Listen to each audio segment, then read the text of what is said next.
Hello friends, ಲಾ excellence IAS ಪ್ರಸ್ತುತಪಡಿಸುತ್ತಿರುವ December 23ರ ಕನ್ನಡದಲ್ಲಿ the Hindu ಸುದ್ದಿ ವಿಶ್ಲೇಷಣೆಗೆ ತಮಗೆಲ್ಲರಿಗೂ ಸ್ವಾಗತ. ಇಂದಿನ ಸುದ್ದಿ ವಿಶ್ಲೇಷಣೆಯನ್ನ ಪ್ರಾರಂಭ ಮಾಡೋದಕ್ಕೆ ಮುಂಚೆ ನಿಮಗೊಂದು ಪ್ರಕಟಣೆ ಇದೆ. ಈ ಬಾರಿ ಯಾರೆಲ್ಲ UPSC ಮೇನ್ಸ್ ಅನ್ನು ಬರೀತಿದ್ದೀರಾ ಅವರಿಗೆ ಫ್ರೀ ಮೇನ್ಸ್ ಮಾಕ್ ಟೆಸ್ಟ್ ಅನ್ನ ಲಾ ಎಕ್ಸಲೆನ್ಸ್ ನ ವತಿಯಿಂದ ಕಂಡಕ್ಟ್ ಮಾಡಲಾಗ್ತಾ ಇದೆ. ಡಿಸೆಂಬರ್ 24, 25 ಮತ್ತು 26ರಂದು ಎಸ್ಎ ಹಾಗೂ ಎಲ್ಲ GS ಪೇಪರ್ಗಳ ಮಾಕ್ ಟೆಸ್ಟ್ ಅನ್ನ ಮೇನ್ಸ್ಗೆ ಸಂಬಂಧಪಟ್ಟಂತೆ ಲಾಯೆಕ್ಸ್ ಏರ್ಪಡಿಸ್ತಾ ಇದೆ. ಯಾರೆಲ್ಲ UPSC ಮುಖ್ಯ ಪರೀಕ್ಷೆಯನ್ನು ಬರೀತಿದ್ದೀರಾ ಅವರೆಲ್ಲರೂ ಕೂಡ ಇದರ ಉಪಯೋಗವನ್ನ ಪಡ್ಕೊಳ್ಳಿ. ಹೆಚ್ಚಿನ ಮಾಹಿತಿಗಾಗಿ ಈ ಕೆಳಗಿನ ನಂಬರ್ಸ್ಗಳನ್ನು ಕಾಂಟ್ಯಾಕ್ಟ್ ಮಾಡಬಹುದು ಅಥವಾ ಈ QR ಕೋಡ್ ಅನ್ನ ಸ್ಕ್ಯಾನ್ ಮಾಡೋದ್ರ ಮುಖಾಂತರವಾಗಿ ಈ ಕಾರ್ಯಕ್ರಮಕ್ಕೆ ರಿಜಿಸ್ಟರ್ ಆಗಿ. ಇಂದಿನ ಮೊದಲ article debate on anti conversion bill today.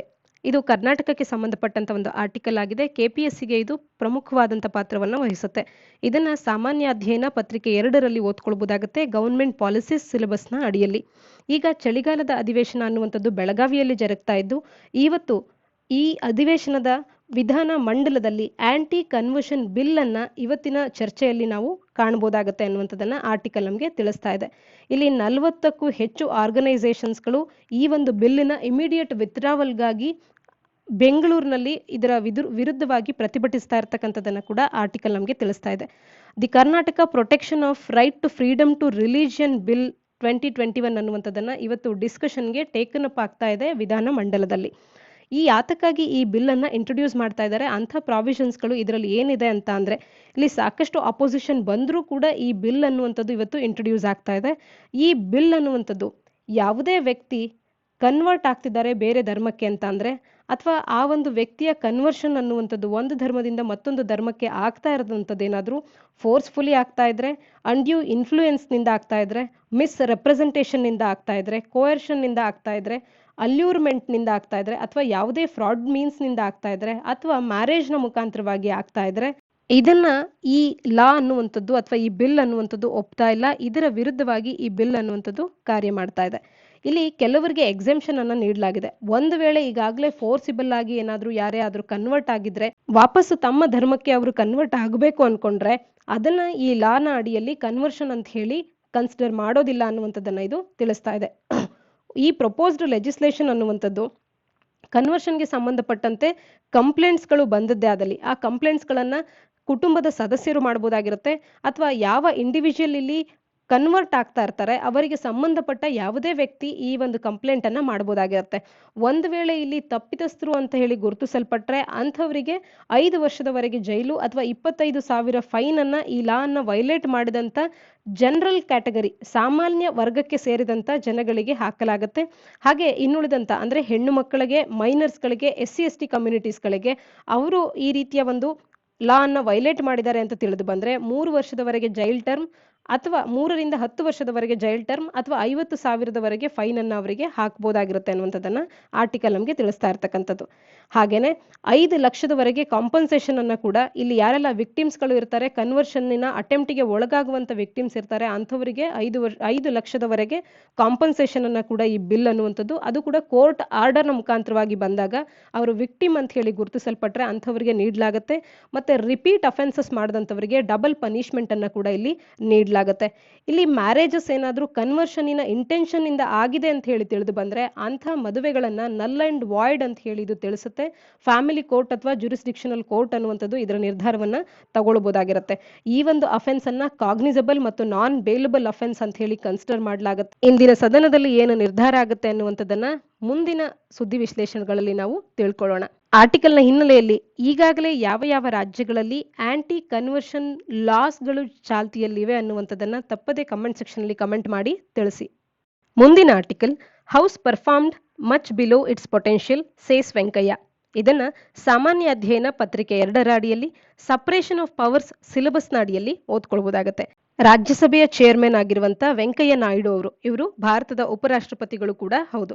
ಯಾರು ಭಾರತದ ಉಪರಾಷ್ಟ್ರಪತಿ ಆಗಿರ್ತಾರೋ ಅವರೇ ರಾಜ್ಯಸಭೆಯ ಚೇರ್ಮನ್ ಕೂಡ ಆಗಿರ್ತಾರೆ. ಹಾಗಾಗಿ ರಾಜ್ಯಸಭೆಯ ಚೇರ್ಮನ್ ವೆಂಕಯ್ಯ ನಾಯ್ಡು ಅವರು ಇಲ್ಲಿ ಈ ಬಾರಿಯ ಸೆಷನ್ ಅನ್ನುವಂಥದ್ದು ಮುಕ್ತಾಯಗೊಂಡಿದ್ದು ರಾಜ್ಯಸಭೆ ಅನ್ನುವಂಥದ್ದು ತನ್ನ ಪೊಟೆನ್ಷಿಯಲ್ ಏನಿತ್ತು, ತನಗೆ ಎಷ್ಟು ಕಾರ್ಯಗಳನ್ನ ಮಾಡೋದಕ್ಕೆ ಶಕ್ತವಾಗಿತ್ತೋ ಅದಕ್ಕಿಂತಲೂ ಸಾಕಷ್ಟು ಕಡಿಮೆ ಕಾರ್ಯಗಳನ್ನ ಮಾಡೋದಕ್ಕೆ ಸಾಧ್ಯ ಆಗಿದೆ ಅಂತ ಹೇಳಿ ಇಲ್ಲಿ ಒಂದು ವಿಷಾದವನ್ನ ವ್ಯಕ್ತಪಡಿಸ್ತಾ ಇರ್ತಕ್ಕಂಥದ್ದು. ಲೋಕಸಭೆ ಹಾಗೂ ರಾಜ್ಯಸಭೆ ಎರಡೂ ಸದನಗಳಲ್ಲಿ ಡಿಸ್ರಪ್ಷನ್ಸ್ಗಳಿಂದಾಗಿ ಇಲ್ಲಿ ಸದನಗಳು ಸರಿಯಾದ ರೀತಿಯಲ್ಲಿ ಕಾರ್ಯಕಲಾಪಗಳನ್ನು ಪರ್ಫಾರ್ಮ್ ಮಾಡೋದಕ್ಕೆ ಸಾಧ್ಯ ಆಗಿಲ್ಲ. ತನ್ನ ಪೊಟೆನ್ಷಿಯಲ್ಗಿಂತಲೂ ಕೂಡ ಸಾಕಷ್ಟು ಕಡಿಮೆ ಪರ್ಫಾರ್ಮೆನ್ಸ್ ಅನ್ನು ತೋರಿಸಿವೆ ಅನ್ನುವಂಥದ್ರ ಬಗ್ಗೆ ಲೋಕಸಭೆಯ ಸ್ಪೀಕರ್ ಮತ್ತು ರಾಜ್ಯಸಭೆಯ ಚೇರ್ಮನ್ ಅವರು, ಒಟ್ಟಾರೆ ಇವರನ್ನ ಪ್ರಿಸೈಡಿಂಗ್ ಆಫೀಸರ್ಸ್ ಅಂತ ಹೇಳಿ ಕರಿತೇವೆ ಲೋಕಸಭೆ ಮತ್ತು ರಾಜ್ಯಸಭೆಗೆ, ಇವರು ಕನ್ಸರ್ನ್ ಅನ್ನ ವ್ಯಕ್ತಪಡಿಸ್ತಾ ಇರ್ತಕ್ಕಂಥದ್ದು.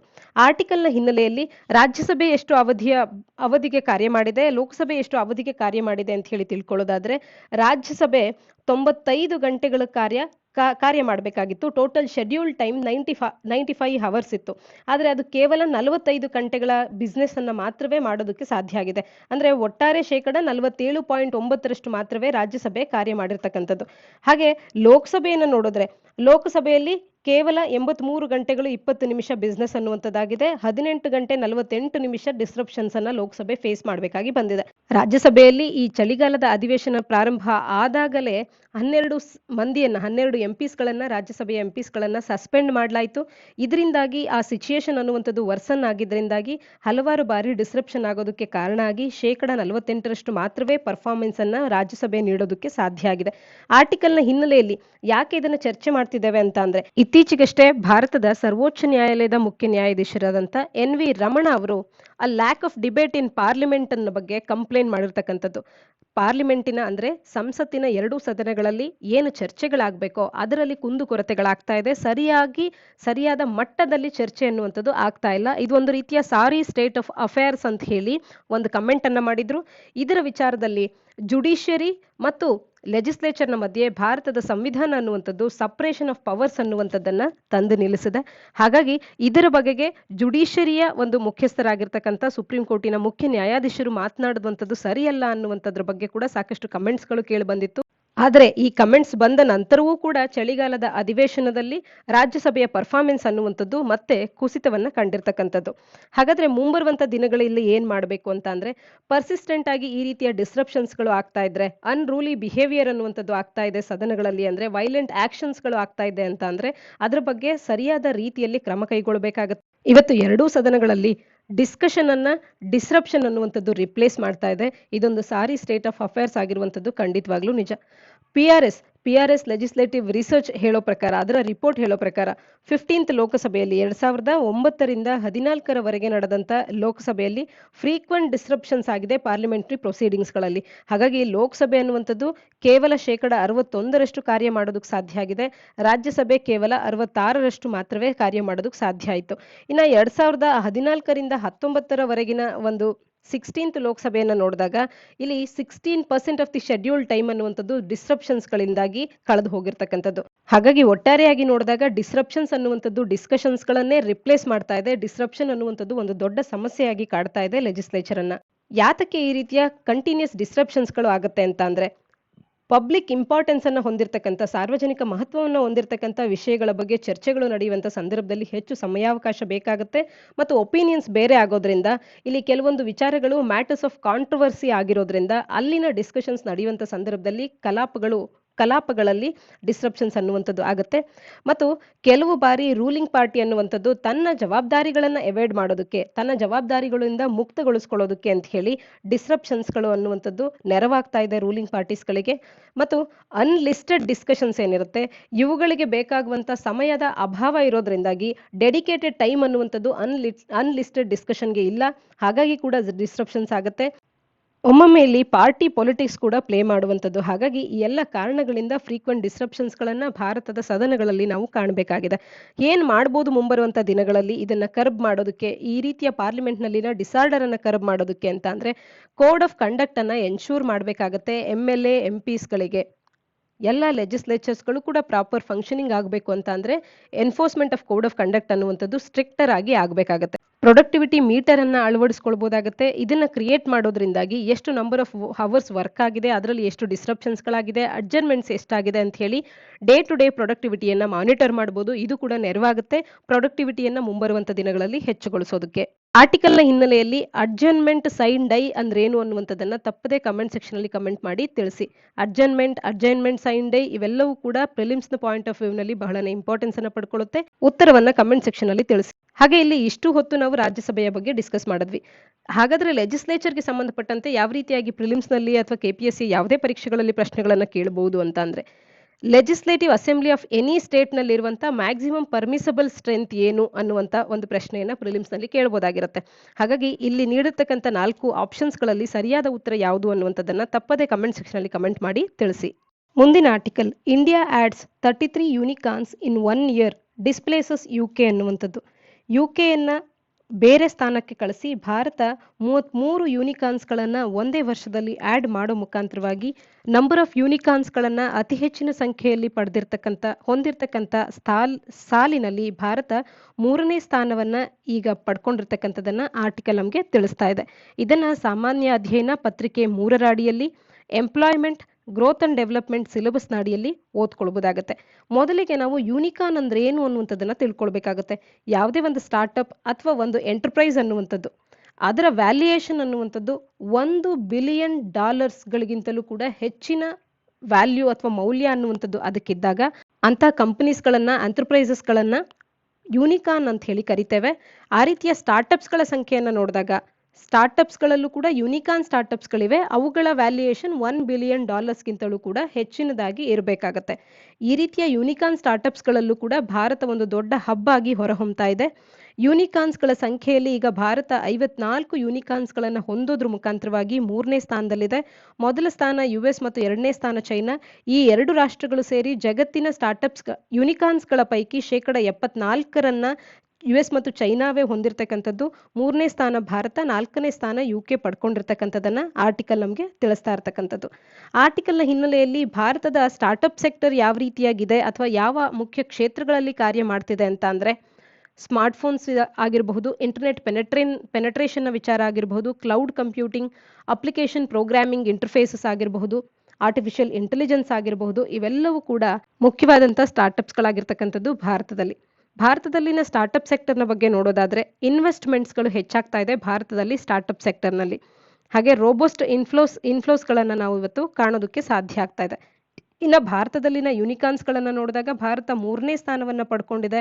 US ಚೈನಾವನ್ನ ಬಿಟ್ಟು UKಗಿಂತ ಜರ್ಮನಿಗಿಂತ ಇವತ್ತು ಭಾರತ ಮುಂದೋಗ್ತಾ ಇರ್ತಕ್ಕಂಥದ್ದು. ಇದರಲ್ಲಿ ಸರ್ಕಾರದ ಪಾತ್ರವೂ ಕೂಡ ಮಹತ್ವದ್ದಾಗಿದೆ. ಫಾರಿನ್ ಎಕ್ಸ್ಚೇಂಜ್ ರಿಸರ್ವ್ಸ್ಗಳು, ಫಾರಿನ್ ಎಕ್ಸ್ಚೇಂಜಿನ ಇನ್ಫ್ಲೋ ಅನ್ನುವಂಥದ್ದು ಕೂಡ ಹೆಚ್ಚಾಗಿ ಬರ್ತಾ ಇದೆ. ಭಾರತದಲ್ಲಿ ರಿಫಾರ್ಮ್ಸ್ಗಳು ಆಗ್ತಾ ಇದೆ. ಪಾಲಿಸೀಸ್ಗಳು ಸ್ಟಾರ್ಟಪ್ಸ್ಗಳಿಗೆ ಪೂರಕವಾಗಿ ಆಗ್ತಾ ಇದೆ. ಈ ಎಲ್ಲ ಸರ್ಕಾರದ ಇನಿಷಿಯೇಟಿವ್ಸ್ಗಳು ಭಾರತದಲ್ಲಿನ ಸ್ಟಾರ್ಟಪ್ಸ್ಗಳ ಸಂಖ್ಯೆ ಹೆಚ್ಚಾಗುವಂತೆ ಮಾಡ್ತಾ ಇರ್ತಕ್ಕಂಥದ್ದು ಮತ್ತು ಇದರಲ್ಲಿ ತಂತ್ರಜ್ಞಾನದ ಪಾತ್ರವೂ ಕೂಡ ಮಹತ್ವದ್ದಾಗಿದೆ. ಆಲ್ ಪಾಸಿಬಲ್ ವೇಸ್ನಲ್ಲಿ ಮೋಸ್ಟ್ ಆಫ್ ದಿ ಯೂನಿಕಾರ್ನ್ಸ್ಗಳು ಟೆಕ್ನಾಲಜಿಯನ್ನು ಬಳಕೆ ಮಾಡ್ಕೊಳ್ತಾ ಇದೆ. ಇಂಟರ್ನಲ್ ಆರ್ಗನೈಸೇಷನ್ ಪ್ರೋಸೆಸ್ ಅನ್ನ ರಿಫೈನ್ ಮಾಡ್ತಾ ಇದೆ ಈ ತಂತ್ರಜ್ಞಾನವನ್ನು ಬಳಸಿ ಮತ್ತು ವ್ಯಾಲ್ಯೂ ಪ್ರಪೋಸಿಷನ್ ಅನ್ನ ಕಸ್ಟಮರ್ಸ್ಗಳಿಗೆ ಎನ್ಹಾನ್ಸ್ ಮಾಡ್ತಾ ಇರುವಂಥ ಕಾರ್ಯವನ್ನ ಸ್ಟಾರ್ಟಪ್ಸ್ಗಳಲ್ಲಿ ನಾವು ಟೆಕ್ನಾಲಜಿಯ ಮುಖಾಂತರವಾಗಿ ಆಗ್ತಿರುವಂಥದ್ದನ್ನು ಕಾಣ್ಬೋದಾಗುತ್ತೆ. ಇನ್ನು ಯೂನಿಕಾರ್ನ್ಸ್ಗಳು ಹೆಚ್ಚಾಗ್ತಿರೋದ್ರಿಂದ ಭಾರತದಲ್ಲಿ ಸ್ಟಾರ್ಟಪ್ ಎಕೋಸಿಸ್ಟಮ್ ಹೆಚ್ಚಾಗ್ತಿರೋದ್ರಿಂದ ಎಂಪ್ಲಾಯ್ಮೆಂಟ್ ಹೆಚ್ಚಾಗ್ತದೆ. ವುಮೆನ್ ಆಂಟ್ರಪ್ರಿನರ್ಸ್ಗಳು ಇತ್ತೀಚೆಗೆ ಹೆಚ್ಚಿನದಾಗಿ ಕಾಣಸಿಗ್ತಾ ಇದ್ದಾರೆ. ವುಮೆನ್ ಆಂಟ್ರಪ್ರಿನರ್ಸ್ಗಳು ಕೂಡ ಇಮ್ಮೆನ್ಸ್ ಆಗಿ ಕಾಂಟ್ರಿಬ್ಯೂಟ್ ಮಾಡ್ತಾ ಇದ್ದಾರೆ ಭಾರತದ ಸ್ಟಾರ್ಟಪ್ ಎಕೋಸಿಸ್ಟಮ್ಗೆ. ಕ್ಯಾಶ್ ಕರೋದ ಸ್ವಾತಿ ಭಾರ್ಗವ ಆಗಿರಬಹುದು, ನೈಕಾದ ಫಲ್ಗುಣಿ ನಾಯರ್ ಅವರಾಗಿರಬಹುದು, ಇವರುಗಳನ್ನ ನಾವು ಉದಾಹರಣೆಯಾಗಿ ನೀಡಬಹುದು ಭಾರತದ ಸ್ಟಾರ್ಟಪ್ ಎಕೋಸಿಸ್ಟಮ್ಗೆ. ಒಟ್ಟಾರೆ ಭಾರತದಲ್ಲಿ ಯೂನಿಕಾರ್ನ್ಸ್ಗಳ ಸಂಖ್ಯೆ ಈಗ ಹೆಚ್ಚಾಗಿದ್ದು ಒಟ್ಟಾರೆ 54 ಯೂನಿಕಾರ್ನ್ಸ್ಗಳು ಭಾರತದ ಪೈಕಿ ಇದೆ.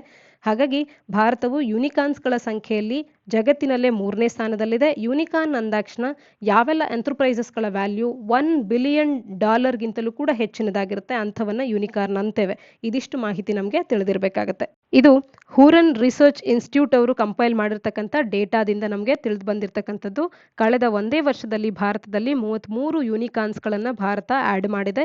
ವೆರಾಸ್ UK ಅನ್ನುವಂಥದ್ದು ಕೇವಲ 15 ಯೂನಿಕಾರ್ನ್ಸ್ಗಳನ್ನು ಆ್ಯಡ್ ಮಾಡಿದೆ. ಒಟ್ಟಾರೆ ಭಾರತದಲ್ಲಿ 54 ಯೂನಿಕಾರ್ನ್ಗಳು, UKಯಲ್ಲಿ 39 ಯೂನಿಕಾರ್ನ್ಗಳಿವೆ. ಭಾರತ 3ನೇ ಸ್ಥಾನದಲ್ಲಿ ಇದೆ. ಮುಂದಿನ article, changes to marriage age will contradict other laws. ಇದನ್ನ ಸಾಮಾನ್ಯ ಅಧ್ಯಯನ ಪತ್ರಿಕೆ 2ರ ಅಡಿಯಲ್ಲಿ ಮಹಿಳೆಯರ ಸಮಸ್ಯೆಗಳು ಹಾಗೆ ಗವರ್ಮೆಂಟ್ ಪಾಲಿಸೀಸ್ ಅಂಡ್ ಇಂಟರ್ವೆನ್ಷನ್ಸ್ ಅನ್ನುವಂಥ ಸಿಲೆಬಸ್ನ ಅಡಿಯಲ್ಲಿ ಓದ್ಕೊಳ್ಬೋದಾಗುತ್ತೆ. ಇಲ್ಲಿ ಮಹಿಳೆಯರ ಮದುವೆಯ ವಯಸ್ಸನ್ನ 18ರಿಂದ 21ಕ್ಕೆ ಏರಿಕೆ ಮಾಡಬೇಕು ಅಂತ ಹೇಳಿ ನಿರ್ಧಾರಗಳನ್ನ ತಗೊಳ್ತಾ ಇದ್ದಾರೆ.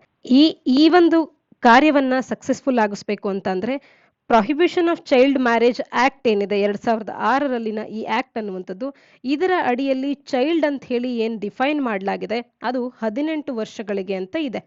ಆದ್ರೆ ಈಗ ಅದನ್ನ ತಿದ್ದುಪಡಿ ಮಾಡಿ 21 ವರ್ಷಕ್ಕೆ ಏರಿಕೆ ಮಾಡಬೇಕಾಗಿದೆ ಈ ಮದುವೆಯ ವಿಚಾರವಾಗಿ. ಒಂದು ವೇಳೆ ಇಲ್ಲಿ ಚೈಲ್ಡ್ ಅನ್ನುವಂಥದ್ದನ್ನ 21 ವರ್ಷಕ್ಕೆ ಏರಿಕೆ ಮಾಡಿದ್ದೇ ಆದಲ್ಲಿ ಭಾರತದ ಬೇರೆ ಬೇರೆ ಲಾಸ್ಗಳಲ್ಲಿ ಚೈಲ್ಡ್ ಅಂತ ಹೇಳಿ ಏನು ಡಿಫೈನ್ ಮಾಡಿದ್ದಾರೆ ಅಲ್ಲಿಗೂ ಮತ್ತು ಇಲ್ಲಿಗೂ ಸಾಕಷ್ಟು ವ್ಯತ್ಯಾಸಗಳು ಉಂಟಾಗುತ್ತೆ. ಇದರಿಂದಾಗಿ ಲಾಸ್ಗಳು ಒಂದಕ್ಕೊಂದು ಕಾಂಟ್ರಡಿಕ್ಟ್ ಆಗುತ್ತೆ ಅನ್ನುವಂಥದ್ದನ್ನ ಆರ್ಟಿಕಲ್ ನಮಗೆ ತಿಳಿಸ್ತಾ ಇರ್ತಕ್ಕಂಥದ್ದು.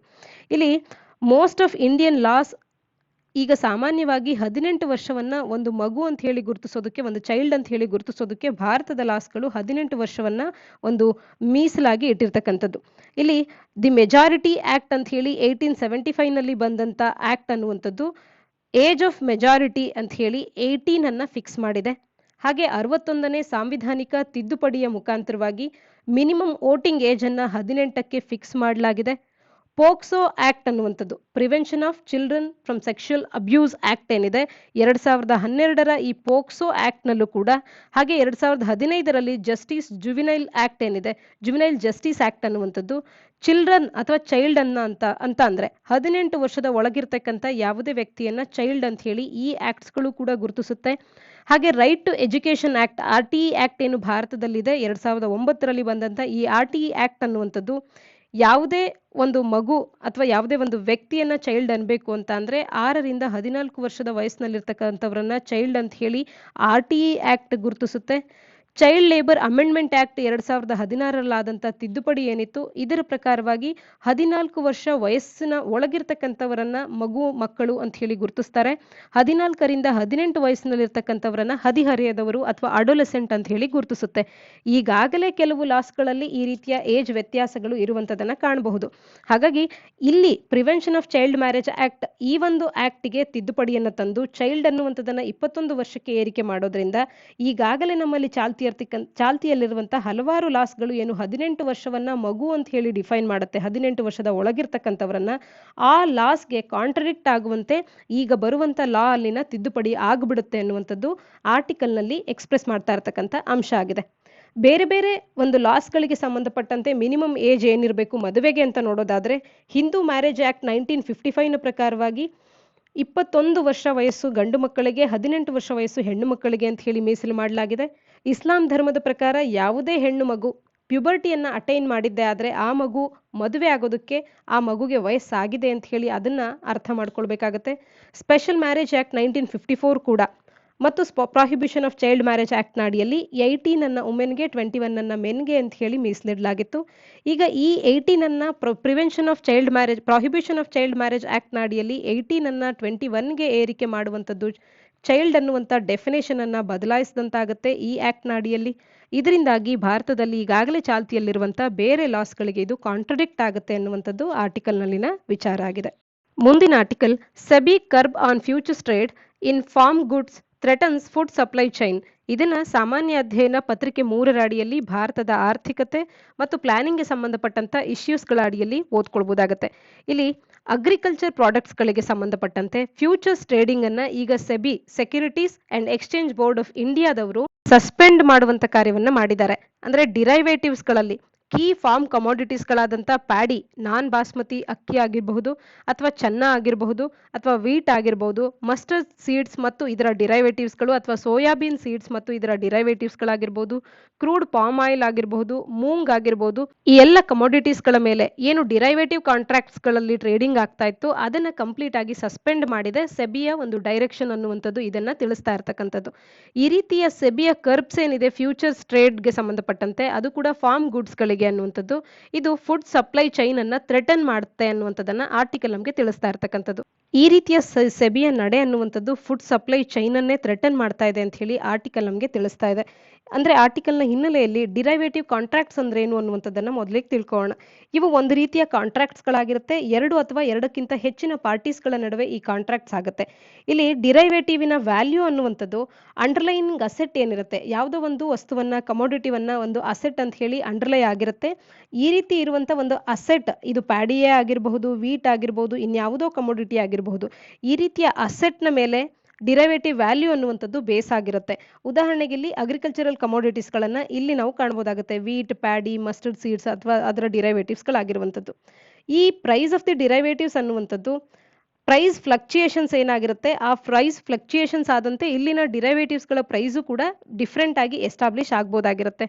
ಡಿರೈವೇಟಿವ್ಸ್ಗಳನ್ನ exchange or over the counter ಈ ಮುಖಾಂತರವಾಗಿ ಟ್ರೇಡ್ ಮಾಡ್ಬೋದಾಗಿರುತ್ತೆ. ಯಾವ ರೀತಿಯಾಗಿ ಈ ಸಿಸ್ಟಮ್ ವರ್ಕ್ ಆಗುತ್ತೆ ಅಂತ ಅಂದ್ರೆ ಇಲ್ಲಿ ಟ್ರೇಡರ್ಸ್ಗಳು ಡಿರೈವೇಟಿವ್ಸ್ಗಳನ್ನ ಹೆಡ್ಜಿಂಗಿಗಾಗಿ ಅಂದ್ರೆ ತಮ್ಮ ರಿಸ್ಕ್ ಏನಿರುತ್ತೆ ಎಕ್ಸಿಸ್ಟಿಂಗ್ ಪೊಸಿಷನ್ನಿನ ವಿರುದ್ಧವಾಗಿರುವಂತ ರಿಸ್ಕ್ ಅನ್ನ ಕಡಿಮೆ ಮಾಡ್ಕೊಳ್ಳೋದಕ್ಕೆ ಅಂತ ಹೇಳಿ ಟ್ರೇಡರ್ಸ್ ಇದನ್ನ ಬಳಸ್ತಾರೆ. ಟ್ರೇಡರ್ಸ್ಗಳು future price of an asset ಅನ್ನ ಸ್ಪೆಕ್ಯುಲೇಟ್ ಮಾಡುವಂತ ಕಾರ್ಯವನ್ನು ಮಾಡ್ತಾರೆ ಈ ಡಿರೈವೇಟಿವ್ ಕಾಂಟ್ರಾಕ್ಟ್ಸ್ ಗಳನ್ನ ಬೈಯಿಂಗ್ ಅಥವಾ ಸೆಲ್ಲಿಂಗ್ ಮಾಡುವಂತ ಸಂದರ್ಭದಲ್ಲಿ. ಇದರಿಂದಾಗಿ ಅವರ ಪ್ರಾಫಿಟ್ ಅನ್ನ ಮ್ಯಾಕ್ಸಿಮೈಸ್ ಮಾಡ್ಕೊಳ್ಳೋದಕ್ಕೆ ಅವರು ಇಚ್ಛೆ ಪಡ್ತಾರೆ. ಅಂಡರ್ಲೈಯಿಂಗ್ ಅಸೆಟ್ಟಿನ ಬೈಯಿಂಗ್ ಅಥವಾ ಸೆಲ್ಲಿಂಗ್ ಅನ್ನ ಮಾಡುವಾಗ ಅದರ ಒಂದು ಪ್ರೈಸ್ ಅನ್ನ ಸ್ಪೆಕ್ಯುಲೇಟ್ ಮಾಡಿ ಈ ಡಿರೈವೇಟಿವ್ಸ್ ಗಳ ಸಿಸ್ಟಮ್ ಅನ್ನುವಂಥದ್ದು ವರ್ಕ್ ಆಗುತ್ತೆ. ಭಾರತದಲ್ಲಿನ ಆಹಾರ ಪದಾರ್ಥಗಳ ಮೇಲೆ ಮತ್ತು ಇಲ್ಲಿನ ಅಗ್ರಿಕಲ್ಚರ್ ಕಮೋಡಿಟೀಸ್ಗಳ ಮೇಲೆ ಹಣದುಬ್ಬರ ಅನ್ನುವಂಥದ್ದು ಅಂದ್ರೆ ಇನ್ಫ್ಲೇಷನ್ ಅನ್ನುವಂಥದ್ದು ಹೆಚ್ಚಾಗ್ತಾ ಇದೆ. ಈ ಇನ್ಫ್ಲೇಷನ್ ಅನ್ನ ಕಂಟ್ರೋಲ್ ಮಾಡೋದಕ್ಕೆ ಫ್ಯೂಯಲ್ ಮಾಡೋದಕ್ಕೆ ಅಂತ ಹೇಳಿ ಎಸೆನ್ಷಿಯಲ್ ಕಮೋಡಿಟೀಸ್ಗಳ ರೈಸಿಂಗ್ ಪ್ರೈಸಸ್ ಅನ್ನ ಕಂಟ್ರೋಲ್ ಮಾಡೋದಕ್ಕೆ ಈ ಕಾರ್ಯವನ್ನ ಮಾಡ್ತಾ ಇದ್ದಾರೆ. ಮತ್ತು ನಮ್ಮ ರಾಷ್ಟ್ರ ಜಗತ್ತಿನಲ್ಲಿಯೇ ವೆಜಿಟೇಬಲ್ ಆಯಿಲ್ಸ್ಗಳ ವಿಚಾರಕ್ಕೆ ಬಂದಾಗ ಬಿಗ್ಗೆಸ್ಟ್ ಇಂಪೋರ್ಟರ್ ಅಂತ ಕೂಡ ಗುರುತಿಸ್ಕೊಳ್ಳುತ್ತೆ. ಈ ರೀತಿಯ ಒಂದು ನಡೆ ಅನ್ನುವಂಥದ್ದು ಎಡಿಬಲ್ ಆಯಿಲ್ ಇಂಪೋರ್ಟರ್ಸ್ಗಳಿಗೂ ಕೂಡ ಡಿಫಿಕಲ್ಟ್ ಆಗಿ ಮಾಡ್ತಾ ಇದೆ ಸಿಚುಯೇಷನ್ ಅನ್ನ. ಈ ರೀತಿಯ ಒಂದು ನಡೆಗೆ ಕಾರಣ ಏನು ಅಂತ ಅಂದ್ರೆ ಸ್ಪೆಕ್ಯುಲೇಟ್ ಮಾಡುವಂತ ಈ ಟ್ರೇಡ್ ಮಾಡುವಂತ ಇನ್ವೆಸ್ಟ್ಮೆಂಟ್ ಮಾಡುವಂತ ಜನ ಯಾರಿದ್ದಾರೆ ಈ ಸ್ಪೆಕ್ಯುಲೇಟರ್ಸ್ಗಳೇ ಈ ರೀತಿ ಪ್ರೈಸಸ್ಗಳು ರೈಸ್ ಆಗೋದಕ್ಕೆ ಕಾರಣ ಆಗ್ತಾ ಇದ್ದಾರೆ. ಹಾಗಾಗಿ ಇನ್ಫ್ಲೇಷನ್ ಅನ್ನ ಕರ್ಬ್ ಮಾಡೋದಕ್ಕೆ ಅವರ ಈ ಒಂದು ಸ್ಪೆಕ್ಯುಲೇಟರ್ಸ್ಗಳನ್ನ ಡಿಸ್ಕರೇಜ್ ಮಾಡುವಂತ ಅವಶ್ಯಕತೆ ಇದೆ. ಎಕಾನಮಿ ರಿಕವರ್ ಆಗಬೇಕು ಅಂತ ಅಂದ್ರೆ ಗ್ರೋತ್ ಸಪೋರ್ಟ್ ಆಗಬೇಕು ಅಂತ ಅಂದ್ರೆ ಕೋವಿಡ್ ಇಂಪ್ಯಾಕ್ಟ್ ನಿಂದ ಎಕಾನಮಿ ಹೊರಬರಬೇಕು ಅಂತ ಅಂದ್ರೆ ಹಣದುಬ್ಬರವನ್ನ ಕಡಿಮೆ ಮಾಡಬೇಕು ಅಂತ ಅಂದ್ರೆ ಎಲ್ಲದರ ಹಿನ್ನೆಲೆಯಲ್ಲಿ ಈ ರೀತಿಯ ಒಂದು ನಡೆಯನ್ನ ಸೆಬಿ ಅನ್ನುವಂಥದ್ದು ತಗೊಂಡಿರ್ತಕ್ಕಂಥದ್ದು. ಆರ್ಟಿಕಲ್ನ ಹಿನ್ನೆಲೆಯಲ್ಲಿ SEBI securities and exchange board of India ಯಾವಾಗ ಪ್ರಾರಂಭ ಆಯಿತು, ಯಾವ ವರ್ಷದಲ್ಲಿ ಪ್ರಾರಂಭ ಆಯಿತು ಅನ್ನುವಂಥದ್ದನ್ನ ತಪ್ಪದೆ ಕಮೆಂಟ್ ಸೆಕ್ಷನ್ ಅಲ್ಲಿ ಕಮೆಂಟ್ ಮಾಡಿ ತಿಳಿಸಿ. ಇಂದಿನ ಒಂದು ಎಡಿಟೋರಿಯಲ್ ಅನ್ನ ಡಿಸ್ಕಸ್ ಮಾಡೋಣ. As a regional leader not a victim of circumstances. ಇದನ್ನ ಸಾಮಾನ್ಯ ಅಧ್ಯಯನ ಪತ್ರಿಕೆ 2ರ ಅಡಿಯಲ್ಲಿ ಭಾರತ ಮತ್ತು ಇದರ ನೈಬರ್ಹುಡ್ ಹಾಗೂ ಅಂತಾರಾಷ್ಟ್ರೀಯ ಸಂಬಂಧಗಳ ಅಡಿಯಲ್ಲಿ ಓದ್ಕೊಳ್ಬಹುದಾಗುತ್ತೆ. ಇಲ್ಲಿ ಭಾರತದ ಸರ್ಕಮ್ಸ್ಟಾನ್ಸ್ನ ಬಗ್ಗೆ ಭಾರತ ಅನ್ನುವಂಥದ್ದು ಇಲ್ಲಿ ಪ್ರಾದೇಶಿಕವಾದಂಥ ನಾಯಕನಾಗಿ ಪಾತ್ರ ವಹಿಸಬೇಕೇ ಹೊರತು ಈ ಒಂದು ಸರ್ಕಮ್ಸ್ಟಾನ್ಸಸ್ಗೆ ನಮ್ಮ ಸುತ್ತಮುತ್ತ ಆಗ್ತಾ ಇರ್ತಕ್ಕಂಥ ಸಿಚುಯೇಷನ್ಸ್ಗಳಿಗೆ ವಿಕ್ಟಿಮ್ನ ರೀತಿಯಲ್ಲಿ ಭಾರತ ಇರಬಾರ್ದು ಅಥವಾ ಭಾರತದ ನಡೆಗಳಿರಬಾರ್ದು ಅನ್ನುವಂಥದ್ದನ್ನ ಆರ್ಟಿಕಲ್ನಲ್ಲಿ ಲೇಖಕರು ಅಭಿಪ್ರಾಯ ಪಡ್ತಾ ಇದ್ದಾರೆ. ಈ ರೀತಿಯ ಯಾವುದೇ ಎಡಿಟೋರಿಯಲ್ಸ್ ಆಗಿರ್ಬೋದು ಇದು ಲೇಖಕರ ಅಭಿಪ್ರಾಯವೇ ಆಗಿರುತ್ತೆ. ಇದನ್ನ ನೀವು ಓದೋದ್ರಿಂದ ನಿಮ್ಮ ಪರ್ಸ್ಪೆಕ್ಟಿವ್ಸ್ಗಳು ಡೆವಲಪ್ ಆಗುತ್ತೆ, ನಿಮ್ಮ ಮೇನ್ಸ್ನ ಉತ್ತರಗಳ ಕ್ವಾಲಿಟಿ ಅನ್ನುವಂಥದ್ದು ಇಂಪ್ರೂವ್ ಆಗುತ್ತೆ. ಹಾಗಾಗಿ ತಪ್ಪದೆ ಸಂಪಾದಕೀಯಗಳನ್ನ ಓದಿ. ಇಲ್ಲಿ ಅಮೆರಿಕದ ಪುಲ್ಔಟ್ ಏನಿದೆ ಅಫ್ಘಾನಿಸ್ತಾನದಿಂದ ಈ ಒಂದು ನಡೆ ಮತ್ತು ಪ್ಯಾಂಡಮಿಕ್ ಇವೆರಡೂ ಕೂಡ ಬಹಳ ಇಂಪಾರ್ಟೆಂಟ್ ಆದಂಥ ಹತ್ತಿರದಲ್ಲಿ ನಡೆದಂಥ ನಡೆಗಳಾಗಿವೆ. ಇದು ಭಾರತದ ಮೇಲೆ, ಭಾರತದ ಆರ್ಥಿಕತೆಯ ಮೇಲೆ, ಭಾರತದ ಬೇರೆ ಬೇರೆ ಕ್ಷೇತ್ರಗಳ ಮೇಲೆ ಸಾಕಷ್ಟು ಇಂಪ್ಯಾಕ್ಟ್ ಮಾಡಿರ್ತಕ್ಕಂಥ ಎರಡು ಮುಖ್ಯವಾದಂಥ ಅಂಶಗಳು. ಹಾಗೆ ಚೈನಾ ಕೂಡ ಭಾರತದ ಹಲವಾರು ಕ್ಷೇತ್ರಗಳನ್ನ ಬೇರೆ ಬೇರೆ ರಂಗಗಳನ್ನ ಭಾರತದಲ್ಲಿ ಡಿಸ್ಟರ್ಬ್ ಮಾಡ್ತಾ ಇದೆ. ಇವು ಭಾರತ ಈಗ ಫೇಸ್ ಮಾಡ್ತಿರ್ತಕ್ಕಂಥ ಕೆಲವು ಸಮಸ್ಯೆಗಳು ಅಂತಾನೆ ಹೇಳ್ಬೋದಾಗುತ್ತೆ. ಈ ಪ್ರಾಬ್ಲಮ್ಸ್ಗಳಿಂದ ಭಾರತಕ್ಕೆ ಆಗ್ತಾ ಇರ್ತಕ್ಕಂಥ ಸಮಸ್ಯೆಗಳೇನು, ಅದನ್ನ ಭಾರತ ಯಾವ ರೀತಿಯಾಗಿ ತಪ್ಪು ನಿರ್ಧಾರಗಳಿಂದ ಇಲ್ಲಿ ಭಾರತ ಒಂದು ರೀತಿ ವಿಕ್ಟಿಮ್ ಆಗ್ತಾ ಇದೆ ಸರ್ಕಮ್ಸ್ಟಾನ್ಸಿಗೆ ಅಂತ ಹೇಳಿ ಲೇಖಕರು ಅಭಿಪ್ರಾಯ ಪಡ್ತಿರೋದನ್ನ ನೋಡೋಣ. ಅಫ್ಘಾನಿಸ್ತಾನದ ಇಶ್ಯೂವನ್ನ ಹ್ಯಾಂಡಲ್ ಮಾಡುವಂತ ವಿಚಾರದಲ್ಲಿ ಭಾರತದ 3 ಫೇಲ್ಯೂರ್ಸ್ಗಳನ್ನ ಲೇಖಕರು ಎತ್ತಿ ಹಿಡಿತಾರೆ. ಒಂದು, ದೋಹಾ ಅಗ್ರಿಮೆಂಟ್ ಅನ್ನ ಫೆಬ್ರವರಿ 2020ರಲ್ಲಿ ಯುಎಸ್ಸಿನ ಪಾಲಿಸಿ ಅನ್ನುವಂಥದ್ದು ಏನು ಯುಎಸ್ ಅನ್ನುವಂಥದ್ದು ಮಾಡ್ಕೊಳ್ತು. ಆಗಿನ ಯುಎಸ್ ಪಾಲಿಸಿಯನ್ನ ರೆಕಗ್ನೈಸ್ ಮಾಡುವಲ್ಲಿ ಭಾರತ ಫೇಲ್ಯೂರ್ ಅನ್ನ ಹೊಂದಿದೆ ಅಂತ ಹೇಳಿ ತಿಳಿಸ್ತಾರೆ. ಹಾಗೇನೆ ಭಾರತ ಅನ್ನುವಂಥದ್ದು ಅಫ್ಘಾನಿಸ್ತಾನವನ್ನ ತಮ್ಮ ಸಿಸ್ಟರ್ಸ್ ಅಂಡ್ ಬ್ರದರ್ಸ್ ಅಂತ ಹೇಳಿ ಗುರುತಿಸುತ್ತೆ. ಒಳ್ಳೆ ರಿಲೇಶನ್ಶಿಪ್ ಅನ್ನ ಅವರೊಂದಿಗೆ ಹೊಂದಿದೆ. ಹಾಗೆ ಅಲ್ಲಿ ಸಾಕಷ್ಟು ಇನ್ವೆಸ್ಟ್ಮೆಂಟ್ ಅನ್ನ ಕೂಡ ಮಾಡಿದೆ. ಹೀಗಿದ್ದು ಕೂಡ ಅಫ್ಘಾನಿಸ್ತಾನದ ಇವತ್ತಿನ ಪರಿಸ್ಥಿತಿಯ ಸಂದರ್ಭದಲ್ಲಿ ನಮ್ಮ ಫ್ರೆಂಡ್ಸ್ ಅಂತ ಹೇಳಿ ರೆಕಗ್ನೈಸ್ ಮಾಡುವಂತ ಅಫ್ಘಾನಿಗರನ್ನ ಭಾರತಕ್ಕೆ ಅಲೋ ಮಾಡುವಲ್ಲಿ, ಅವರಿಗೆ ಶೆಲ್ಟರ್ ನೀಡುವಲ್ಲಿ ಭಾರತ ಹಿಂದೆ ಸರಿತಾ ಇರ್ತಕ್ಕಂಥದ್ದು. ಅಫ್ಘಾನಿನ ವಿದ್ಯಾರ್ಥಿಗಳಾಗಿರ್ಬೋದು, ಅಲ್ಲಿನ ಕಲೆಗಾರರಾಗಿರ್ಬಹುದು ಅಥವಾ ಮಹಿಳಾ ಆಕ್ಟಿವಿಸ್ಟ್ಗಳಾಗಿರ್ಬೋದು, ಇವರಿಗೆ ಭಾರತಕ್ಕೆ ಬರುವುದಕ್ಕೆ ರೆಸಿಸ್ಟೆನ್ಸ್ ಅನ್ನ ಭಾರತ ತೋರಿಸ್ತಾ ಇರ್ತಕ್ಕಂಥದ್ದು. ಹಾಗೇನೆ ಇಷ್ಟೊಂದು ಇನ್ವೆಸ್ಟ್ಮೆಂಟ್ ಅನ್ನ ಅಫ್ಘಾನಿಸ್ತಾನದಲ್ಲಿ ಮಾಡಿದ್ದು ಕೂಡ ಅದರಿಂದ ಬರುವಂತ ಬೆಟರ್ ಈಲ್ಡ್ಸ್ಗಳನ್ನ ಪಡೆಯುವಲ್ಲಿ ಎಲ್ಲೋ ಒಂದು ಕಡೆ ಭಾರತ ಎಡುತ್ತಾ ಇದೆ. ಅಫ್ಘಾನಿಸ್ತಾನದ ಬೆಟರ್ ಫ್ಯೂಚರ್ ಅನ್ನ ಭಾರತ ಎದುರು ನೋಡ್ತಿದ್ರು ಕೂಡ ಆ ಮುಂದಿನ ಫ್ಯೂಚರ್ನಲ್ಲಿ ಅಫ್ಘಾನಿಸ್ತಾನದಲ್ಲಿ ಭಾರತದ ಪಾತ್ರ ಏನು, ಭಾರತದ ಪಾತ್ರವನ್ನ ಭದ್ರವಾಗಿಸ್ಕೊಳ್ಳೋದ್ರಲ್ಲಿ ಭಾರತ ಸರಿಯಾದ ಹೆಜ್ಜೆ ಇಡ್ತಿಲ್ಲ ಅನ್ನುವಂಥದ್ದು ಲೇಖಕರ ಅಭಿಪ್ರಾಯ ಆಗಿದೆ. ಇನ್ನು ಚೀನಾದ ವಿಚಾರಕ್ಕೆ ಬಂದಾಗ ಕೂಡ ಬಾರ್ಡರ್ ಇಶ್ಯೂಸ್ಗಳು ದೊಡ್ಡ ಸಮಸ್ಯೆಯಾಗಿ ಕಾಡ್ತಾ ಇದೆ. ಭಾರತದ ಸಾಕಷ್ಟು ಭಾಗಗಳಲ್ಲಿ ಲೈನ್ ಆಫ್ ಆಕ್ಚುಯಲ್ ಕಂಟ್ರೋಲಿನ ಹಲವಾರು ಭಾಗಗಳಲ್ಲಿ, ಲಡಾಖ್ನ ರೀಜನ್ಸ್ಗಳಲ್ಲಿ ಚೈನಾ ಅನ್ನುವಂಥದ್ದು ಭಾರತದ ಭಾಗಗಳನ್ನ ಲಗ್ಗೆ ಇಡ್ತಾ ಇರ್ತಕ್ಕಂಥದ್ದು. ಸ್ಟೇಟಸ್ ಕೋವನ್ನು ಕೂಡ ಮೇಂಟೈನ್ ಮಾಡೋದಕ್ಕೆ ಒಪ್ಪದೇ ಇರತಕ್ಕಂಥದ್ದು. ಹಲವಾರು ಸುತ್ತಿನ ಮಿನಿಸ್ಟೀರಿಯಲ್ ಲೆವೆಲ್ ಟಾಕ್ಸ್ಗಳು ನಡೆದಿದ್ರೂ ಕೂಡ ಆ ಒಂದು ಟಾಕ್ಸ್ಗಳಿಗೆ ಯಾವುದೇ ಬೆಲೆ ಸಿಗದೇ ಇರತಕ್ಕಂಥದ್ದು.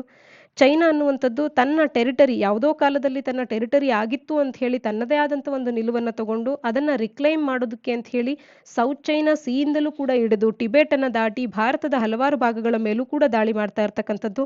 ಇನ್ನು ಇದೆಲ್ಲವನ್ನ ಮಾಡ್ತಿರುವಂಥ ಮುಖ್ಯವಾದಂಥ ಉದ್ದೇಶ ಏನು ಅಂತ ಅಂದರೆ, ಭಾರತ ಏನು ಎಫರ್ಟ್ಸ್ಗಳನ್ನು ಹಾಕ್ತಾ ಇತ್ತು ಬಾರ್ಡರ್ ಇನ್ಫ್ರಾಸ್ಟ್ರಕ್ಚರನ್ನು ಬಿಲ್ಡ್ ಮಾಡೋದಕ್ಕೆ, ಅದನ್ನು ತಡೆಯುವಂಥದ್ದು ಮುಖ್ಯವಾದಂಥ ಉದ್ದೇಶ ಆಗಿತ್ತು ಚೈನಾಕ್ಕೆ. ಬಾರ್ಡರ್ ಇನ್ಫ್ರಾಸ್ಟ್ರಕ್ಚರ್ ಆಗಿರ್ಬೋದು, ಬ್ರಿಡ್ಜ್ ಆ್ಯಂಡ್ ರೋಡ್ಸ್ ಆಗಿರಬಹುದು, ಅಪ್ ಟು LACವರೆಗೂ ಭಾರತ ಏನು ಕನ್ಸ್ಟ್ರಕ್ಟ್ ಮಾಡ್ತಿತ್ತು, ಇದೆಲ್ಲವನ್ನ ತಡೆಯುವಂಥ ಉದ್ದೇಶದಿಂದ ಚೈನಾ ಈ ಕಾರ್ಯಗಳನ್ನು ಮಾಡ್ತಾ ಇರ್ತಕ್ಕಂಥದ್ದು. ಈ ರೀತಿಯಾಗಿ ಚೈನಾದ ಒಟ್ಟಿಗಿನ ಇಶ್ಯೂಸ್ಗಳನ್ನು ರೆಸಾಲ್ವ್ ಮಾಡ್ಕೊಳ್ಳುವಲ್ಲಿ ಕೂಡ ಭಾರತ ಫೇಲ್ಯೂರ್ ಆಗ್ತಾ ಇದೆ. ಇನ್ನು ಚೈನಾದೊಟ್ಟಿಗಿನ ಇಶ್ಯೂಸ್ಗಳು ಅಷ್ಟೇ ಅಲ್ಲದೆ ತಮ್ಮ ಸುತ್ತಮುತ್ತಲೇ ಇರ್ತಕ್ಕಂಥ ಬಾಂಗ್ಲಾದೇಶ ಆಗಿರಬಹುದು, ನೇಪಾಳ ಆಗಿರಬಹುದು, ಭೂತಾನ್ ಆಗಿರಬಹುದು, ಬಾಂಗ್ಲಾದೇಶದಂಥ ಈ ರಾಷ್ಟ್ರಗಳಿಗೆ ವ್ಯಾಕ್ಸಿನ್ಸ್ಗಳನ್ನು ಪ್ರೊವೈಡ್ ಮಾಡುವಲ್ಲಿ, ಅದರಲ್ಲಿ ನಾವು ಇಟ್ಟಿದಂಥ ಪ್ರಾಮಿಸಸ್ಗಳನ್ನು ಕೀಪ್ ಅಪ್ ಮಾಡೋದ್ರಲ್ಲಿ ಭಾರತ ಒಂದು ಕಡೆ ಎಡುತ್ತಾ ಇದೆ. ಭೂತಾನ್ ಕೂಡ ಪಾಲ್ಟ್ರಿ ನಂಬರ್ ಏನು ಭೂತಾನಿಗೆ ರಿಕ್ವೈರ್ಮೆಂಟ್ ಇತ್ತು ಅಷ್ಟರ ನಂಬರ್ಸ್ಗಳಲ್ಲಿ ನಾವು ಆ ವಸ್ತುಗಳನ್ನು ಭೂತಾನಿಗೆ ತಲುಪಿಸೋದ್ರಲ್ಲಿ ಎಡುತ್ತಾ ಇರ್ತಕ್ಕಂಥದ್ದಾಗಿರಬಹುದು. ಇವೆಲ್ಲವೂ ಕೂಡ ಭಾರತದ ಮೇಲೆ ಒಂದು ಕಲೆಯನ್ನು ಉಂಟು ಮಾಡ್ತಾ ಇದೆ ಈ ರೀಜನಲ್ಲಿ. ಈ ತಪ್ಪುಗಳು ಭಾರತದಿಂದ ಆಗಬಾರ್ದು ಅನ್ನುವಂಥದ್ದು ಲೇಖಕರ ಅಭಿಪ್ರಾಯ. ಇನ್ನು ಚೈನಾ ಎಷ್ಟೇ ಸ್ಟ್ರಾಂಗ್ ಆಗಿ ಇದ್ರೂ ಕೂಡ, ಸ್ಟ್ರೆಂಥನ್ ಆಗಿ ಇದ್ರೂ ಕೂಡ, ಭಾರತದ ರಿಪಬ್ಲಿಕ್ಕಿಗೆ ತನ್ನದೇ ಆದಂಥ ಒಂದು ಫಂಡಮೆಂಟಲ್ ವ್ಯಾಲ್ಯೂಸ್ಗಳು ಇವೆ. ಹಾಗಾಗಿ ಡೆಮೋಕ್ರಸಿಗೆ ಹೆಚ್ಚಿನ ಮಹತ್ವವನ್ನು ನೀಡುವಂಥ ಭಾರತದ ಒಂದು ಅಭಿಪ್ರಾಯಗಳನ್ನು, ಭಾರತದ ಪ್ರಿನ್ಸಿಪಲ್ಸ್ಗಳನ್ನು ಸುತ್ತಮುತ್ತಲಿನ ಕಂಟ್ರೀಸ್ಗಳು ರೆಕಗ್ನೈಸ್ ಮಾಡುತ್ತೆ ಮತ್ತು ಆ ಕ್ವಾಲಿಟೀಸ್ಗಳು ಭಾರತವನ್ನು ಬೀಜಿಂಗ್ನಿಂದ ಡಿಫ್ರೆನ್ಶಿಯೇಟ್ ಮಾಡುತ್ತೆ. ಹಾಗಾಗಿ ಆ ಕ್ವಾಲಿಟೀಸ್ಗಳು ನಮ್ಮಲ್ಲಿ ಏನು ಬೇರೆಯವರು ಅಡ್ಮೈರ್ ಮಾಡ್ತಾ ಇದ್ದಾರೆ, ಆ ಕ್ವಾಲಿಟೀಸ್ಗಳು ನಮ್ಮಲ್ಲಿ ಸ್ಟ್ರಾಂಗ್ ಆಗಿ ಉಳ್ಕೊಳ್ಳುವಂತೆ ನೋಡ್ಕೊಳ್ಬೇಕು. ನಮ್ಮಲ್ಲಿನ ಡೆಮೊಕ್ರೆಟಿಕ್ ಸಿಸ್ಟಮ್ ಅನ್ನುವಂಥದ್ದನ್ನು ಸ್ಟ್ರೆಂಥನ್ ಮಾಡ್ಕೊಳ್ಬೇಕು ಅನ್ನುವಂಥದ್ದು. ಮತ್ತು ಭಾರತದ ಲೀಡರ್ಶಿಪ್ ಅನ್ನುವಂಥದ್ದು ಗ್ಲೋಬಲ್ ಪ್ಲಾಟ್ಫಾರ್ಮ್ನಲ್ಲಿ ಸೌತ್ ಏಷ್ಯಾದಲ್ಲಿನ ಬೇರೆ ಬೇರೆ ಪ್ಲಾಟ್ಫಾರ್ಮ್ಸ್ಗಳಲ್ಲಿ ಹೆಚ್ಚಿನ ಇಂಪ್ಯಾಕ್ಟ್ಫುಲ್ ಆಗಿ ಇರಬೇಕು ಅನ್ನುವಂಥದ್ದು.